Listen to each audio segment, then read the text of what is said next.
Et si la richesse ne se mesurait pas en argent, mais en bétail? Au cœur de la vallée de l'Omo en Éthiopie, le peuple Bana vit selon des traditions qui bouleverseront votre vision de la culture, de la famille et de la survie. Des villages circulaires aux maisons sur pilotis, en passant par la coutume de la dot, les rituels sacrés du café et un mode de vie intimement lié à l'élevage, chaque détail raconte une histoire significative. Rejoignez-nous pour découvrir 12 faits surprenants sur le peuple Bana, une réalité unique en son genre. 1. Chez les Bana, la richesse ne se compte pas en argent, mais en bétail. Le peuple Bana, parfois orthographié Bena ou Banya, vit dans la basse vallée de l'Omo au sud de l'Éthiopie, l'une des régions les plus riches culturellement et pourtant les moins comprises de tout le continent africain. Les Bana seraient entre 45 000 et 52 000.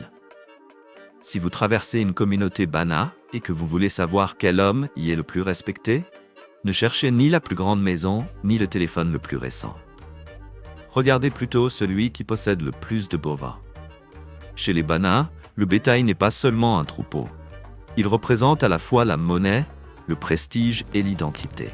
Un homme qui possède beaucoup de vaches est perçu comme riche, influent et digne de confiance.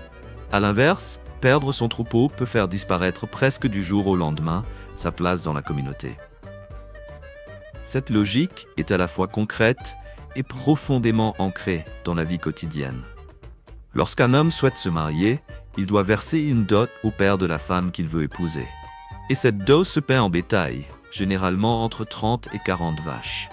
C'est une négociation sérieuse, parfois longue, qui implique souvent la famille élargie et peut façonner l'avenir de deux foyers. Le bétail fournit aussi le lait, la viande, les peaux utilisées pour les vêtements et les nattes de couchage, ainsi que le sang consommé pendant les saisons sèches lorsque la nourriture se fait rare. Aucune partie de l'animal n'est inutile. Et maintenant, une question. Selon vous, combien de vaches peut posséder un homme Bana vraiment riche? 2. La polygamie, dans une organisation sociale bien plus complexe qu'on ne l'imagine. Chez les Bana, un homme peut épouser plusieurs femmes, mais l'organisation de ces foyers est bien plus nuancée qu'on pourrait le croire. Chaque épouse vit dans son propre foyer avec ses enfants. Le mari a pour rôle de protéger chacun de ses ménages. Mais un élément surprend souvent les observateurs extérieurs. Un homme peut aussi recevoir la responsabilité de protéger une femme qui n'est pas son épouse. Il peut s'agir d'une veuve, d'une femme divorcée, ou encore de l'épouse d'un mari absent, souvent un frère parti avec les troupeaux. Ce système n'a rien à voir avec la possession. Il repose sur la protection et le devoir. Dans une société où les hommes parcourent souvent de longues distances avec le bétail pendant la saison sèche, les femmes et les enfants doivent pouvoir compter sur un protecteur désigné dans le campement. Toute l'organisation sociale vise à ce qu'aucun foyer ne reste exposé. Les mariages, eux, sont de véritables événements communautaires. Ils rassemblent les familles élargies autour de festins, de danses et de célébrations. L'échange de bétail au cours des négociations est traité avec le plus grand sérieux, car il ne symbolise pas seulement l'union de deux individus, mais le lien entre deux familles entières. Un système social comme celui-ci vous semblerait-il fascinant? 3. Des communautés construites en cercle. Quand beaucoup d'étrangers imaginent un village africain, ils pensent à une rangée de huttes bordant un sentier. Chez les Bana, l'organisation de l'espace est tout autre. Les familles vivent dans des campements disposés en cercle. Au centre se trouve l'enclos destiné au bétail. Les habitations sont tournées vers l'intérieur, tout autour des animaux. Ce choix n'a rien d'un hasard. Il répond à deux fonctions essentielles. D'abord, protéger la nuit les bovins, les chèvres et les moutons contre les prédateurs. Ensuite, maintenir la communauté unie, à la fois physiquement et socialement. Tout le monde voit le centre. Et tout le monde partage la responsabilité de ce qui s'y passe. Les maisons sont des huttes rondes, construites à partir de poteaux en bois recouverts d'herbe ou de chaume. Leur conception permet de conserver la fraîcheur malgré la chaleur intense de la vallée de l'Omo. Une autre particularité étonne souvent les visiteurs. L'ordre dans lequel le campement est installé. Lorsqu'un nouveau site est créé, On commence par aménager les couchages des femmes et des jeunes enfants. Ensuite seulement, on construit l'ossature de l'abri autour d'eux. La structure vient après. Les personnes passent d'abord. Les hommes et les garçons plus âgés, eux, dorment sur des lits de camp placés dans l'espace central à ciel ouvert près du bétail. C'est une position de veille et de protection. Vivre dans un village circulaire comme celui-ci vous donnerait-il un sentiment de sécurité? 4. Une vie réglée par les saisons. Beaucoup de gens imaginent les banas installés dans des villages permanents. En réalité, leur mode de vie est bien plus mobile. Les banas pratiquent ce qu'on appelle une subsistance mixte. Ils cultivent la terre tout en élevant des animaux. Ils font pousser du sorgho, du maïs et du millet. En parallèle, ils élèvent des bovins, des chèvres et des moutons. Mais pendant la saison sèche, lorsque l'eau et l'herbe se raréfient autour des champs, les hommes partent avec les troupeaux et parcourent de longues distances à la recherche de meilleurs pâturages. Ce déplacement saisonnier divise alors temporairement la communauté. Les femmes et les enfants restent sur place pour s'occuper des cultures et du foyer. Les hommes, eux, voyagent avec les animaux, parfois pendant plusieurs semaines. La structure circulaire du campement évoquée plus tôt est d'ailleurs pensée en partie pour continuer à fonctionner même en leur absence. Ce mode de vie semi-nomade n'est ni un signe de pauvreté, ni une preuve d'instabilité. C'est au contraire une adaptation fine et intelligente à un environnement difficile. Les banas ont mis au point une manière de vivre qui leur permet non seulement de survivre, mais aussi de prospérer dans une région où les ressources restent imprévisibles. 5. Marcher sur des échasses, entre rites et utilité. Chez les jeunes hommes banas, marcher sur de longues échasses de bois, parfois hautes de plusieurs mètres, fait partie à la fois du quotidien et des pratiques cérémonielles. Lorsque des étrangers voient cela pour la première fois, ils pensent souvent à un simple spectacle. Ce n'en est pas un. Cette marche sur échasse possède une signification culturelle profonde. Pour les jeunes hommes, elle marque le passage de l'enfance à l'âge adulte. Savoir avancer avec élégance, garder l'équilibre et se déplacer avec assurance à une telle hauteur envoie un message clair à toute la communauté. Ce jeune homme est fort, discipliné, autonome et prêt à assumer les responsabilités de la vie adulte. Lors des fêtes et des cérémonies, les participants peignent leur corps de bandes blanches avant de monter sur les échasses. Les perches en bois sont fabriquées à partir de matériaux trouvés localement, et leur maîtrise demande une véritable compétence. On n'apprend pas à s'en servir en une journée. Cela exige de l'entraînement, de la force physique et une grande concentration. Au-delà de sa portée symbolique, cette pratique a aussi une utilité concrète. Les jeunes hommes utilisent de longs bâtons en bois lorsqu'ils gardent les troupeaux dans les hautes herbes. Cette hauteur leur permet de voir plus loin, de se déplacer plus facilement sur les terrains difficiles et de surveiller les animaux avec plus d'efficacité. La version cérémonielle de la marche sur échasse est née directement de cette habileté du quotidien. 6. Les cheveux comme code social. Chez les banas, les cheveux ne sont pas un simple détail esthétique. Ils forment un véritable langage social. Les hommes banas se distinguent par des coiffures particulièrement élaborées. Ils façonnent au sommet du crâne une sorte de calotte d'argile, peinte et ornée de plumes ainsi que d'autres décorations. Sa préparation demande beaucoup de temps, de patience et de soin. Une fois terminée, cette coiffure doit être protégée avec attention. C'est notamment pour cette raison que les hommes banas dorment sur de petits tabourets en bois rembourrés au lieu de s'allonger complètement. Ils préservent ainsi une coiffure qui exprime leur statut et leur identité. Un homme bana bien paré porte aussi une lance et un petit tabouret personnel. La lance est à la fois un outil et un symbole de protection. Le tabouret, lui, est pratique, mais il représente aussi la dignité. Les coiffures féminines transmettent d'autres messages, tout aussi précis. Une jeune fille non mariée porte les cheveux courts. Une femme mariée, en revanche, porte de longues tresses teintées d'argile rouge. L'usage de l'ocre et de la graisse animale pour créer des dreadlocks appelés goska indique le mariage et la maturité sociale. Pour qui sait lire ces signes, la coiffure d'une femme révèle déjà une grande part de son histoire. Hommes et femmes, se parant également de perles, de plumes et de peintures corporelles fabriquées à partir de matériaux naturels. Les motifs et les couleurs présents sur leurs vêtements et leurs ornements expriment leur identité ethnique. Les broderies, les perles et les dessins décoratifs des habits traditionnels ne sont jamais choisis au hasard. Eux aussi constituent un langage visuel. 7. La chasse au miel. Parmi les aspects les moins connus de la vie bana figure leur lien étroit avec les abeilles et le miel. De nombreuses familles récoltent du miel sauvage dans les forêts et sur les falaises, là où les colonies d'abeilles construisent de grandes ruches dans les troncs creux ou le long de parois rocheuses abruptes. Les chasseurs de miel repèrent souvent les abeilles en observant leur trajectoire à travers la forêt. Lorsqu'une ruche est localisée, ils grimpent aux arbres les plus hauts ou descendent les falaises à l'aide de cordes ou de lianes, tout en transportant des bottes d'herbes fumantes destinées à calmer les abeilles. L'air se remplit alors du bourdonnement intense de milliers d'insectes, tandis que les rayons, lourds et dégoulinants d'un miel doré, sont découpés avec précaution, puis descendus jusqu'au sol. Le miel occupe plusieurs fonctions dans la vie bana. Il sert d'aliment, intervient dans les cérémonies et se vend sur les marchés locaux afin d'obtenir des biens que les familles ne peuvent pas produire elles-mêmes. L'art de la chasse au miel se transmet de génération en génération. Les jeunes garçons accompagnent souvent les chasseurs expérimentés pour apprendre à lire les signes de la forêt et à affronter les dangers de cette activité.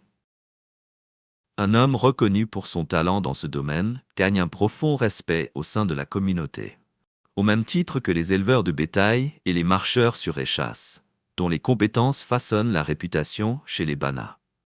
8. Les marchés hebdomadaires. Les Bana ne vivent pas coupés du monde.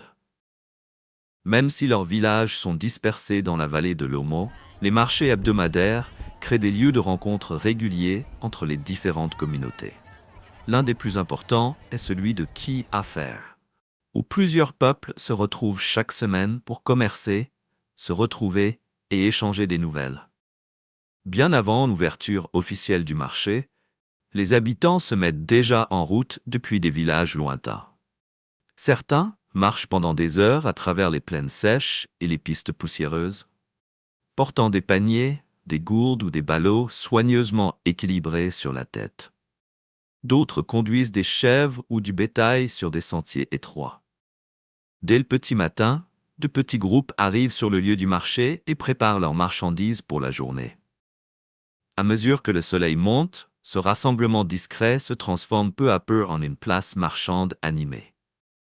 Les vêtements colorés, les perles et les gourdes décorées composent une scène saisissante sur le fond des terres au ton brun. Des femmes s'installent derrière des paniers tressés remplis de sorgho et de maïs, tandis que d'autres disposent du miel conservé dans des gourdes creuses ou dans des bocaux en verre recyclés. L'odeur du bétail, de la poussière et du grain frais se mêle au murmure continu des conversations. Dans une partie du marché, les négociants en bétail se regroupent dans des espaces ouverts. Les hommes examinent attentivement les chèvres et les bovins, vérifiant leurs dents, leur taille et leur état de santé avant de discuter le prix. Le marchandage est une étape essentielle. Les voix montent et redescendent pendant que vendeurs et acheteurs débattent de la valeur d'un animal, attirant parfois autour d'eux un cercle de curieux. Mais le marché hebdomadaire est bien plus qu'un lieu d'échange commercial. C'est aussi l'un des plus grands rendez-vous sociaux de la région. Ceux qui ne se sont pas vus depuis des semaines, voire des mois, profitent de cette occasion pour renouer. Les amis se saluent dans les rires, les proches donnent des nouvelles de leur famille, et les anciens échangent des informations venues d'autres villages. Les Bana viennent au marché non seulement pour vendre leur production, mais aussi pour se procurer ce qu'ils ne fabriquent pas facilement eux-mêmes.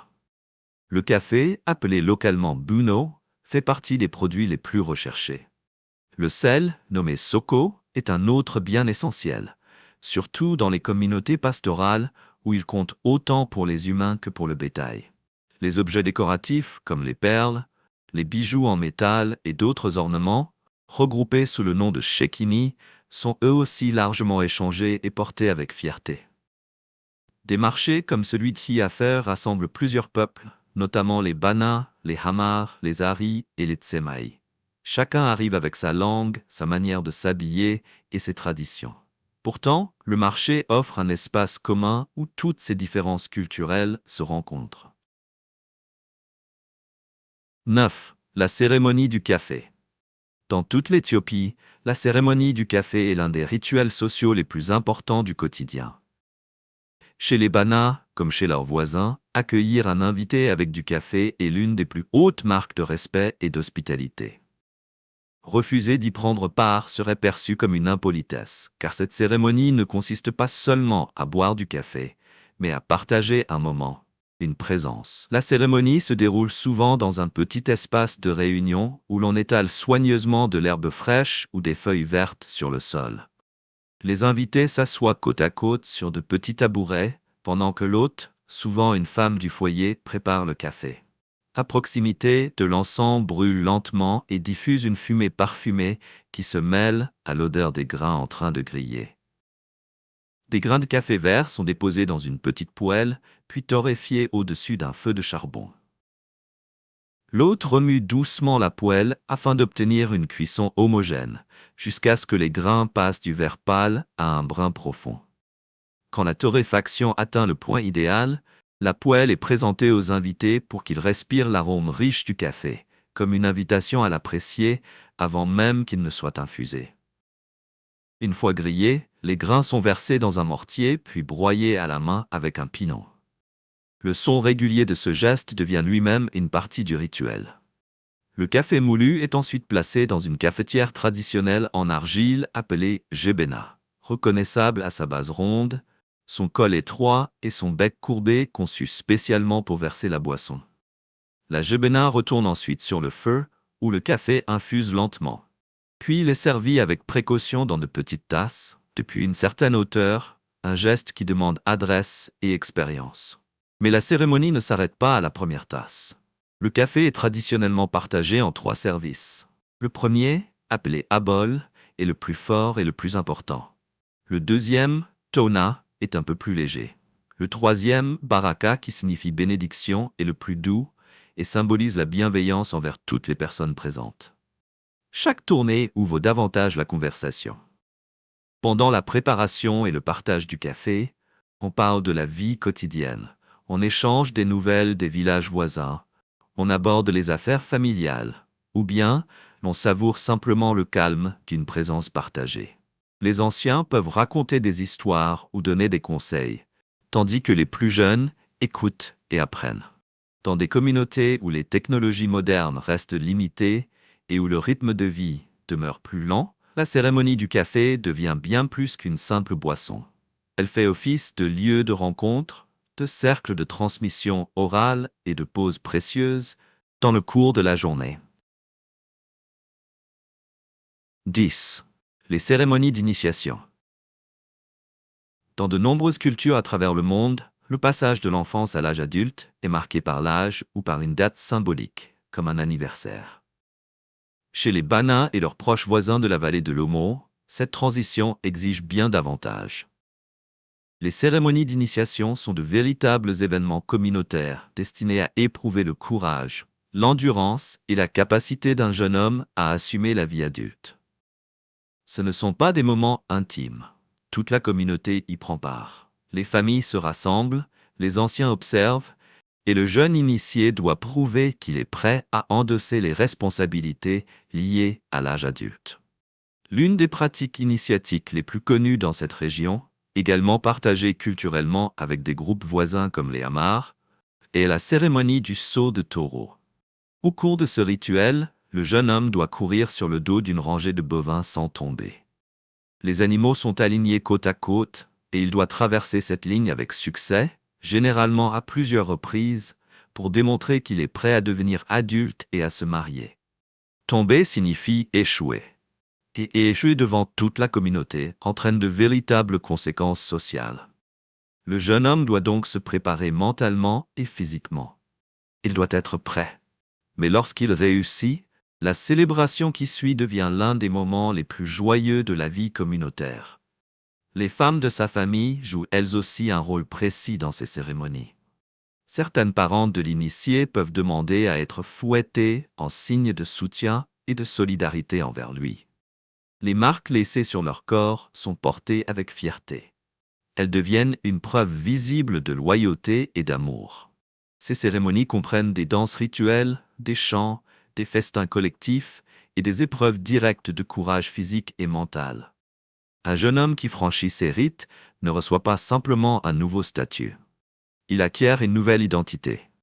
Sa relation avec sa famille change. Ses responsabilités au sein de la communauté évoluent. Et la manière dont les autres hommes s'adressent à lui ou parlent de lui change également. 11. La vie spirituelle. Chez les Bana, le monde spirituel n'est pas séparé du monde matériel comme il peut l'être dans de nombreuses sociétés modernes.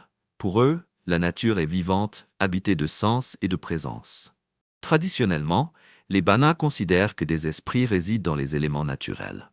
Les arbres, les montagnes, les rivières et les rochers ne sont pas de simples composantes du paysage. Ils sont habités par des forces qu'il faut respecter et maintenir en harmonie.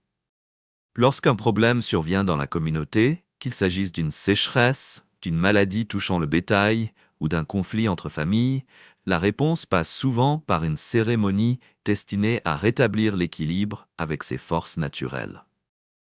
Au sein de la communauté, des spécialistes des rituels détiennent le savoir nécessaire pour communiquer avec ces esprits et accomplir les cérémonies qui maintiennent l'ordre entre le monde humain et le monde spirituel.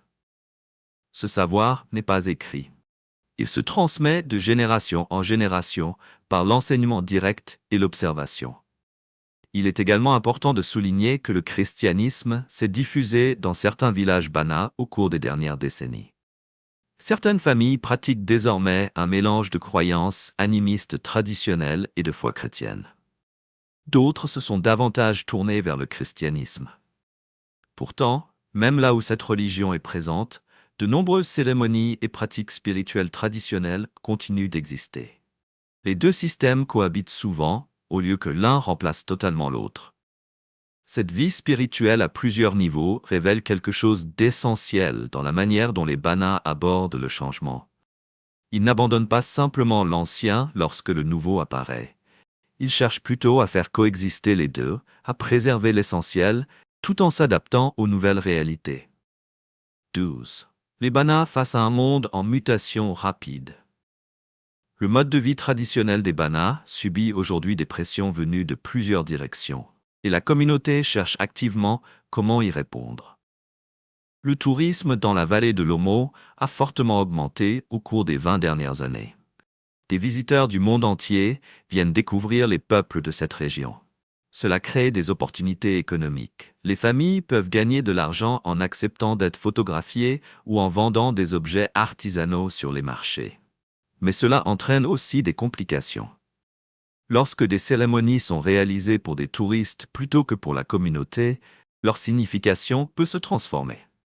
Ce qui relevait autrefois d'un rite sacré de passage peut peu à peu prendre l'allure d'une représentation programmée. Les projets de développement menés par le gouvernement ont eux aussi apporté des changements. Les infrastructures nouvelles, les programmes de réinstallation et les projets agricoles ont modifié les paysages ainsi que les modes de déplacement sur lesquels les Bana se sont appuyés pendant des générations. Dans certaines zones, l'accès à l'éducation et aux soins de santé s'est amélioré, mais ces évolutions exercent également de nouvelles pressions sur les modes de vie traditionnels. Les réseaux sociaux et la technologie mobile commencent également à atteindre les communautés les plus isolées de la vallée de l'Omo. Les jeunes Bana prennent de plus en plus conscience du monde situé au-delà de leur territoire. Certains poursuivent des études et recherchent des opportunités économiques dans les villes et les centres urbains. D'autres choisissent de rester dans leur communauté et de préserver les pratiques traditionnelles. Les Bana ne sont pas figés dans le passé. Ils forment une communauté bien vivante, qui prend de véritables décisions sur son avenir. La question à laquelle ils sont confrontés, comme tant d'autres peuples autochtones à travers le monde, est de savoir comment préserver ce qu'il y a de plus essentiel dans leur identité, tout en entrant en relation avec un monde qui change autour d'eux. Le peuple Bana de la basse vallée de l'Omo, en Éthiopie, n'est pas un vestige du passé. C'est une communauté vivante, dotée d'une culture élaborée, d'une organisation sociale complexe et d'un lien profond avec le monde qui l'entoure.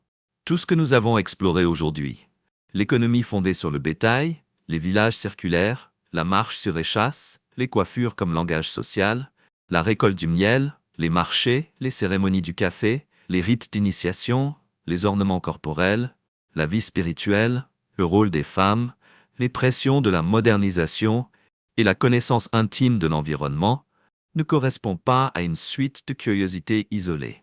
Il s'agit des éléments d'un mode de vie cohérent, intelligent et durable, qui a permis à une communauté de traverser des générations dans l'un des environnements les plus exigeants de la planète. La prochaine fois que vous verrez la photographie d'un homme Bana portant une coiffe d'argile et des plumes dans les cheveux, ou celle d'une femme aux tresses rouges couvertes de perles, j'espère que vous y verrez plus qu'une image saisissante.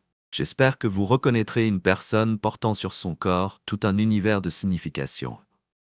Une personne dont l'existence est façonnée par des valeurs et des systèmes qui méritent d'être compris, respectés et étudiés.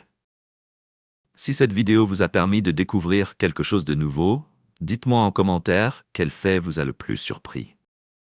Je lis absolument tous les commentaires. Et n'oubliez pas de vous abonner et d'activer la cloche de notification pour ne pas manquer notre prochaine vidéo.